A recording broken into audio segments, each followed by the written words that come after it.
네, 국회 예산결산특위소위가 정부의 내년도 예산안을 놓고 이번 주부터 증감액 심사에 돌입했습니다. 관세 협상 후속 조치와 함께 728조 규모의 예산안을 사수하려는 여당과 이른바 이재명 대통령 피해 예산을 중심으로 대거 삭감을 벼르는 야당 간의 힘겨루기가 본격적으로 진행되는 건데요. 정치직설 배종호 한국정치평론가협회장, 정의연국 전 청와대 대변인과 함께 전국 현안 살펴보겠습니다. 안녕하십니까? 안녕하세요. 네, 안녕하세요. 자, 예산심사 이제 이번 주 3주 차에 접어듭니다. 그래서 이번 주부터는 이른바 이제 예결위 소위가 가동 비공개로 진행이 되죠. 그래서 본격적인 이제 예산 증액 감액을 이제 따지게 되는데 지난주 금요일에 이제 관세 협상이 타결되지 않았습니까? 그래서 그거와 관련된 또 후속 그 예산 편성 이 문제 가지고 오늘 기재위에서 상임위에서 또 여야 간에 이제 갑론을박이 있고 뭐 그랬습니다만은 현재까지 예산 심사 과정 어떻게 보고 계십니까? 일단 뭐 예산 심사 과정은 앞으로 굉장히 험난하다 예. 이렇게 볼 수밖에 없을 것 같아요. 그 이유는 일단 민주당은 현재 말씀하신 728조 네. 예산안 원안을 그대로 처리해야 된다라는 그런 입장인데 반해서 국민의힘은 대폭 네. 이재명 표 예산을 삭감해야 된다라는 이제 그런 입장이거든요. 이런 과정에서 말씀하신 대로 대장동 예. 1심 재판 항소 포기와 관련해서 지금 여야가 격돌하고 있고 또 특검 수사 전국과 관련해서 국민의힘 장동혁 대표 전쟁이다. 이재명 대통령을 끌어내려야 된다. 네. 심지어는 뭐 대통령이란 그런 뭐 타이틀도 붙이지 않고 그렇게 이제 격렬하게 반발하고 있기 때문에 결국 예산 문제도 전쟁 국면으로 함께 가지 않을까 이렇게 우려가 되고요. 네. 특히 이제 당장 문제가 되고 있는 것은 특활비가 좀 문제가 되고 있습니다. 지금 이제 이재명 대통령실의 특활비를 지금 다 복원을 시켰습니다. 그런데 이 부분과 관련해서 왜 윤석열 정부에서는 전액 삭감을 했는데 다 복원을 시켰느냐라고 반발하고 있고, 두 번째 검찰 특활비와 관련해서는 이번에 민주당에서 대폭 삭감을 했습니다. 그런데 이거를 또 왜 이렇게 삭감을 하느냐, 삭감하면 안 된다. 이거는 검찰 재갈 물리기다라면서 국민의힘이 지금 반발을 하고 있고요. 그리고 또 기재부 예비비 문제와 관련해서 작년에 한 2조 4천억 원 정도를 삭감을 했는데 올해는 이제 다시 증액을 해가지고 이 부분에 대해서 국민의힘이 지금 반발하고 있는 그런 상황이고 농어촌 기본소득 예산 한 3조 4천억 원 정도 정부안보다 2배 정도 늘렸습니다. 그런데 이 부분에 대해서 지금 국민의힘에서는 이건 포퓰리즘, 현금 살포다라고 반발하고 있고, 그리고 지역 사랑 상품권, 그리고 국민성장 펀드 이것과 관련해서도 국민의힘은 이제 이재명 표 예산이다 라면서 반대를 하고 있고, 말씀하신 대로 대미 투자 지원과 관련해서 한미 협상에서 이걸 이제 정책금융 패키지라고 그래가지고 기재부에 지금 1조 9천억 원 정도 규모가 예산이 잡혀 있어요. 그래서 이 부분과 관련해서 국민의힘은 깜깜이 예산이다 이렇게 반발하고 있어서 과연 법정 처리 시한 12월 2일 지킬 수 있을지 좀 지켜봐야 되겠습니다. 오늘도 뭐 오후에 상임위가 일제 열려서 예산 심사를 이제 하게 되고 또 한쪽에서는 이제 여기 소위가 가동이 되고 있는 상황인데 상임위에서는 일단 뭐 7개 상임위가에서 벌써 증액 8조가 넘어섰다고 그래요. 그렇죠. 각 상임위마다 1조씩 늘어났다는 겁니다. 지금 말씀 구체적인 내용들도 말씀을 하셨고 농해수산위에서 농어촌 기본소득이 2배로 늘어났다는 건 아니겠습니까? 그러니까 현금으로 지급되는 예산들인데 그걸 2배로 늘렸다는 부분에 대해서는 상당히 우려를 표하지 않을 수 없는 것이고, 그런 예산들을 전체적으로 보면은 상당히 좀 어떤 면에서는 보면은 대미 투자 예산도 그렇습니다. 이게 지금 아직 특별법에 법적 근거가 없지 않습니까? 아직 그런 법은 가운데서 마련이 되지 않았죠. 그렇죠. 그런 가운데서 1조 9천억을 잡았다가 여야 간에 오늘 아침에 좀 충돌이 있었는 것 같은데 그러다가 이제 다시 이제 원안대로 7천억으로 복귀를 한 것 같아요. 그렇기 때문에 이제 국민의힘 쪽에서도 이런 세세하게 따져볼 수밖에 없는 입장입니다. 그래서 원안대로 가는 것인데, 제가 보기에는 이 예산들 보면은 너무 어떤 면에서는 방만합니다. 방만 예산이에요. 그래서 이 재정 확장 재정 필요한 부분들이 있죠. 그렇지만은 그것이 아주 그냥 주먹구구식으로 방만해서 편성한다 그러면은 이 전부 다 전 국민 부담으로 돌아오는 것 아니겠습니까? 제가 이번 예산을 보면서 가장 아쉬운 거는 AI AI 신산업을 강조를 하면서도 예산이 너무 부족하다.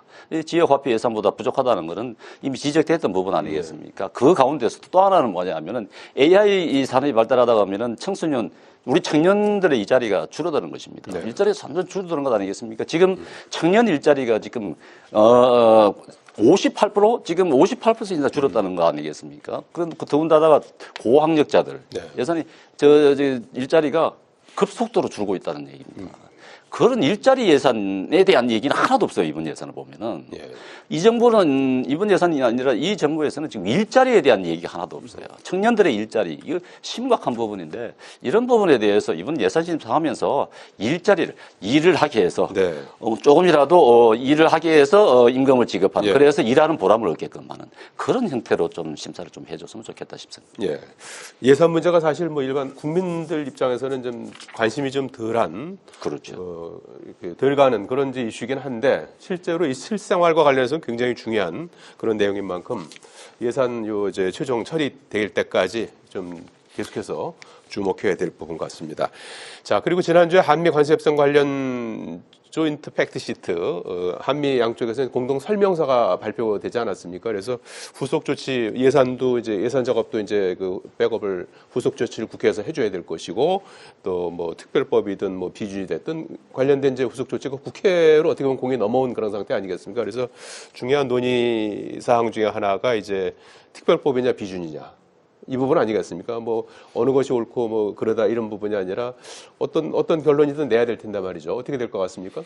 일단 민주당에서는 특별법으로 해야 된다라는 네. 입장이고 국민의힘에서는 비준을 받아야 된다라는 그런 입장입니다. 네. 그렇지만은 이제 우리가 국회에서 비준을 받으려면 조약인 경우에는 국가 간의 조약인 경우에는 이제 비준을 받도록 분명히 헌법에 돼 있습니다. 그러면 이제 이번에 한미가 포괄적인 협상, 관세 협상만 한 게 아니고 이제 안보 협상, 글쎄요.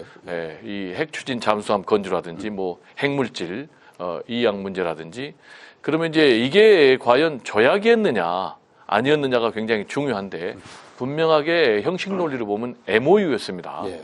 그러니까 조인트 팩트 시트라고 그래가지고 공동 설명 자료죠. 그러니까 비준 대상은 아닌 것이 법적으로는 이제 분명하죠. 예. 그런데 이제 국민의힘에서는 헌법 60조를 근거로 했습니다. 재정부담. 헌법 60조가 국민에게 중대한 재정적 부담을 지우는 조약의 경우에는 국회의 비준을 받아야 된다라는 근거를 내세우고 있는데 이것도 지금 조약이란 말이에요. 근데 이 부분은 조약이 아니기 때문에 형식 논리로는 이제 국회의 비준 대상이 아니다. 이렇게 말씀을 드릴 수가 있고요. 그렇지만 이제 미국에 투자하는 이 기금을 마련하고 하려면은 결국 이제 특별법에 근거가 있어야 되니까 특별법은 마련이 돼야 되고요. 역시 이제 가장 중요한 것은 어느 것이 국익에 도움이 되느냐. 그거죠. 예. 비준을 하는 게 도움이 되느냐, 안 하는 게 도움이 되느냐. 이것과 관련해서 이제 민주당에서는 이거는 포괄적 그런 협상이기 때문에 비준으로 못을 박을 경우에는 결국 자승자박이 돼서 우리에게 손해다. 예를 들면 트럼프 대통령이 앞으로 관세를 더 낮출 수도 있다. 그러면 이제 우리에게 더 손해다. 그러면서 이제 이현주 최고위원은 국민의힘을 향해서 바보 아니냐라고까지 이제 얘기를 하고 있는데 미국도 비준을 하는 건 아니죠. 그렇습니다. 미국도 비준을 하지 않고 있는 것이 틀림없고 지금 일본도 비준을 하지 않았습니다. 자, 그래서 저는 이제 김영배 민주당 의원의 주장에 상당히 공감을 하는 게 김영배 의원 같은 경우는 이런 주장을 했어요. 국회 비준 받을 것도 있고 받지 않을 것도 있다.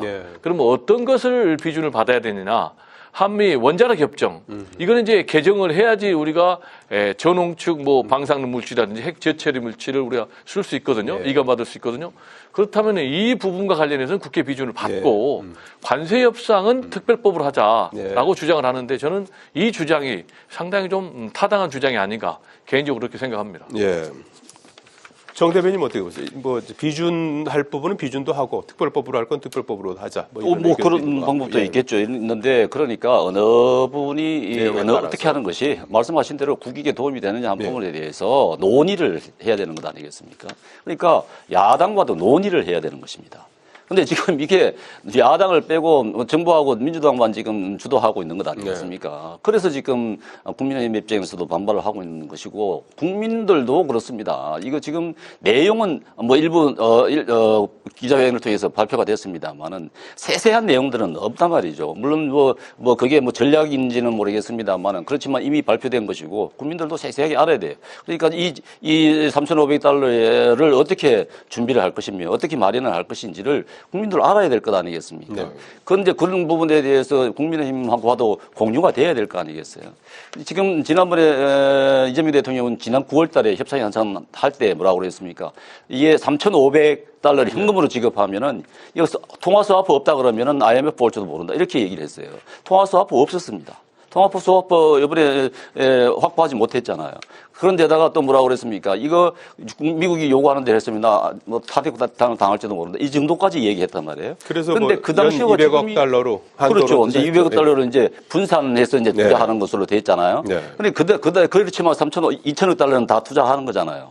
달라진 건 없잖아요. 9월 달에 비해서. 네, 10년을 나눠서. 10년으로 나눠서 투자한다는 것 뿐이지. 예. 그만큼 위중한 사건이고, 예. 심각한 문제인 것이죠. 그렇기 때문에 이런 부분에 대해서 이재명 대통령도 그만큼 중요한 걸 알고 있기 때문에 그렇다 그러면 야당을 불러서라도, 네.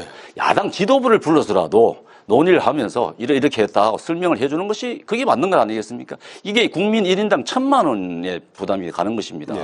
그런 걸 가지고 지금 민주당만 주도적으로 독주를 하겠다.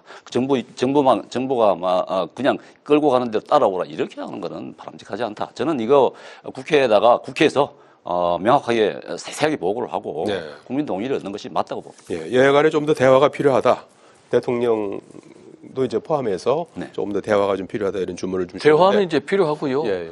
비준만 주장하면 대화가 안 되죠. 그래서 네. 말씀하신 대로 알겠습니다. 특별법으로 하자. 그러면 당연히 특별법을 만드는 데 있어서 여야가 대화라는 그런 과정이 있어야 되겠죠. 예. 처리 안 해서 여야가 합의를 처리하면 가장 좋고요. 여야 지도부가 오늘 회동을 통해서 검찰의 이제 대장동 항소 포기 관련해서 이제 국정조사는 여야 모두 이제 하자는 건데 뭐 약간 내용에 있어서는 서로 이제 다른 데를 보고 있는 것 같고요. 그래서 이제 국정조사를 하자고 하는 건데 이걸 이제 법사위에서 할지 아니면 별도 특위를 구성할지 이런 차이도 있는 것 같아요. 어떤 차이가 있는 겁니까? 뭐 한마디로 얘기하면 동상이몽이죠. 예. 서로 자기 입장에서 유리한 그라운드를 차지하겠다라는 것인데 말씀하신 대로 국정조사를 하자라는 부분에는 이제 여야가 네. 의견이 일치가 됐는데 그러면 어떤 방식으로 할 거냐 예. 그리고 무슨 것에 대해서 조사 대상을 정할 거냐라는 이제 그런 입장 차이가 있는데 일단 민주당 같은 경우는 조사 방식을 국회에 법사위에서 국정조사를 실시하는 걸로 하자라는 입장입니다. 그 이유는 지금 법사위 같은 경우 민주당이 다수를 차지하고 있고 예. 법사위원장이 추미애 법사위원장입니다. 예. 그리고 국민의힘 같은 경우는 법사위 간사도 공석이단 말이에요. 그래서 여기서 우리가 국정조사할 경우는 유리하다라는 그런 판단이 있어요. 그렇지만 이제 국민의힘에서는 법사위에서 하면은 우리가 불리하다. 네. 그래서 국회 전체 차원에서 특위를 만들어서 하자. 네. 그 이유는 특위를 만들 경우에는 이제 동수로 해야 되기 때문에 이렇게 이제 서로 입장 차이가 있고 두 번째로는 국정조사를 한다면 네. 그러면 뭘 대상으로 국정조사를 할 거냐. 라는 것과 관련해서 지금 정반대 입장입니다. 네. 민주당과 국민의힘이. 민주당 같은 경우는 이걸 지금 검찰에서 집단 항명을 하고 있는데 네. 항소 포기와 관련해서 이 집단 항명을 하는 검찰에 대해서 국정조사를 해야 된다. 네. 그리고 이 대장동 1심 수사와 재판이 철저하게 조작해서 만든 그런 수사였고 네. 조작을 통해서 이루어진 기소다. 그 이유는 이제 남욱 변호사 같은 경우에는 수사 과정에서 만약에 자신이 뭐 검찰에 협조를 하지 않으면은 배를 갈라버리겠다라고 협박을 해서 가족들 보고 싶지 않냐, 네. 빨리 나가야 되지 않냐라고 협박해서 검찰이 말해준 진술 그대로 따라서 했다라고 지금 얘기를 하고 있기 때문에 이걸 근거로 조작 기소다. 그래서 이걸 지금 국정조사해야 된다라는 입장이고 예. 반면에 이제 국민의힘 같은 경우는 예. 이거는 철저하게 재판 외압, 네. 수사 포기 외압 이것이 지금 이루어지고 있고 지금 뭐 항소 포기 항소 위하고요. 포기가 예. 그리고 이제 정성호 법무장관 같은 경우가 세 차례 네. 신중하게 판단하라라고 한 것이 이거는 결국은 이제 외압이다. 글쎄요. 항소 포기 외압이다. 그러면서 뭐 이재명 대통령이 결국은 몸통이다라고 주장을 하면서 이 부분에 대해서 국정조사를 하자고 하기 때문에 이 양측의 간격이 뭐 좁혀지지는 전혀 않을 것이다. 국정조사가 합의를 이루기까지는 쉽지 않을 것 같고. 그래서 제가 볼 때는 결국 뭐 국정조사가 예.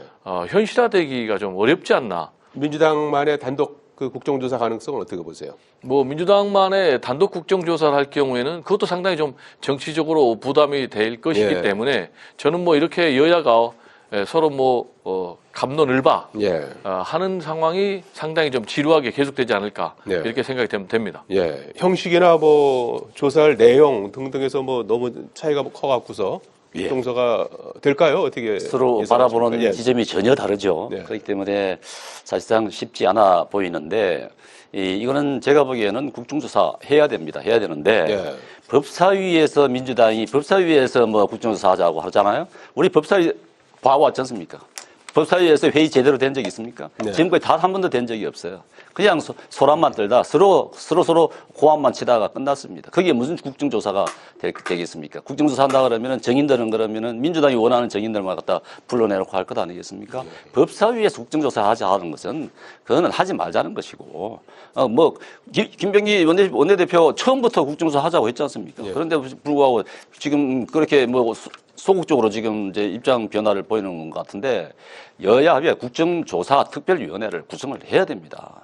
이것은 별도로? 구성을 해야죠. 네. 이게 지금 민주당은 기소 조작, 수사 조작 뭐 이렇게 얘기하는데 이거는 외압이 명백한 사실입니다.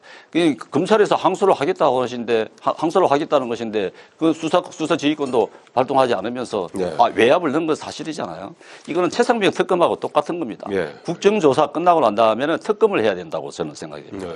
이것은 법무부 장관을 넘어서 또 다른 보이지 않는 손이 있지 않냐 하는 것이 국민들의 생각입니다. 그렇기 때문에 이것은 명백하게 예. 규명을 하고 넘어가야 될 사안이다. 봅니다. 예, 관련된 뭐 사안이긴 합니다만은 정부가 대장동 개발 비리 사건 항소 포기와 관련해서 검사장들 18명인가요?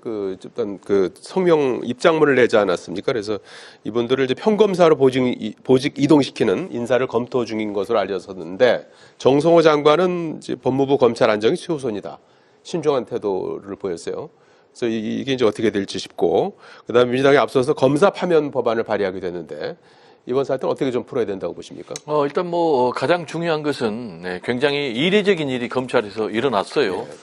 검사장 18명, 그리고 또 지청장 8명, 그리고 또 연구관까지 나서가지고 집단행동하고, 심지어는 검찰총장 직무대행에게 사퇴를 요구를 했고, 결국 사퇴까지 하는 그런 상황으로 벌어졌지 않습니까? 이제 핵심은 이러한 검사들의, 검찰의 집단행동이 공정한 법 집행, 또 그리고 국민의 권익을 위한 정의로운 행동이냐 아니냐가 굉장히 중요한데 이번에 이제 검사들의 집단 항명이 정의로운 행동으로 평가를 받기 위해서는 검사들이 평소에 정의로운 그런 행위를 해 왔어야 돼요. 그렇지만 우리가 잘 알지만은 이제 검찰하면은 정권의 충견이다. 그러면서 뭐 야당을 탄압하고 그리고 또 권력을 비호하는데 앞장서는 그런 역할을 주로 해왔지 않습니까? 그리고 대표적인 것이 윤석열 검찰 정권에서 김건희 여사와 관련된 범죄는 다 무죄를 만들지 않습니까? 심지어는 내란 수개를 즉시 항고를 포기해가지고 결국 석방이 됐는데 이때는 검찰에서 집단항명이 있었습니까? 집단행동이 전혀 없었잖아요. 그렇다면 이번에 검사들의 집단항명이 정의로운 행동이라고 국민들이 인정하기는 굉장히 어렵다. 선택적 정의다? 그렇습니다. 검찰청을 해체하고 검찰의 수사권을 박탈하니까 거기에 대한 지금 반발이 아닌가 이렇게 해석이 되는데 저는 개인적으로 이거는 뭐 국기를 문란하는 그런 행동이기 때문에 반드시 강력하게 징계를 해야 된다고 보고 관련해서 이제 뭐 3가지 방안이 논의가 되고 있어요. 하나는 뭐 형사처벌, 그리고 또 행정책임, 그리고 3번째 인사조치가 있는데 최소한의 인사 조치는 반드시 있어야 된다. 예. 그리고 정성호 법무장관도 지금 고심 중이다라고 얘기를 하고 있는데 인사 조치는 있지 않을까 이렇게 예상이 됩니다. 아, 인사 조치는 있을 걸로 이렇게 예상을 하셨는데. 이 검찰청법에 말이죠. 네. 검찰청법에는 상급자가 부당한 지시를 했다 그러면은 이의 제기를 할 수 있게 돼 있습니다. 그러니까 이거는 검찰 조직 내의 일이에요. 네. 항소로 할 수 있는 것을 해야 되는 것을 안 했다는 것 아니겠습니까? 네. 그렇기 때문에 검찰 내부에서 검사들이 이의 제기를 한 거잖아요. 근데 이의 제기를 한 것을 그러니까 이게 왜 그동안 유례 없는 항소 포기를 왜 했느냐는 설명을 요구하는 거잖아요. 그게 어떻게 항명이 되겠습니까? 정당한 권리를 행사한 것이죠. 근데 민주당 이거 항명이라고 얘기하는 부분은 잘못된 거예요. 그러니까 검사들이 이 사상 유례 없는 이런 항소 포기를 한 데 대해서 설명을 해달라고 하는 것인데 그 항명이라고 그렇게 하면서 그렇게 집단 행동을 한 검사장이 있는 검찰청에 대해서 특활비 필요하면은 법무부 장관의 결재를 받아서 해야 된다. 이렇게 얘기하잖아요. 그러면 그것은, 그 검찰청에 대해서 길들이기를 하겠다는 얘기밖에 더 되겠습니까? 예. 그런 식으로 해서는 안 되는 것이죠. 지금 그 검찰징계법은 재헌 국회 때부터 있던 것이에요. 알겠습니다. 그거는 검사들의 정치적 중립을 위한 것입니다. 그거를 징계법을 폐기하겠다. 필요하면은 법을 없애버리겠다. 이런 그게 독재적인 발상인 것이에요. 자, 항소 포기 사태와 관련한 이제 그 여진 어디까지 이어질지는 앞으로 좀 더 지켜보도록 하겠습니다. 여기까지 듣겠습니다. 고맙습니다.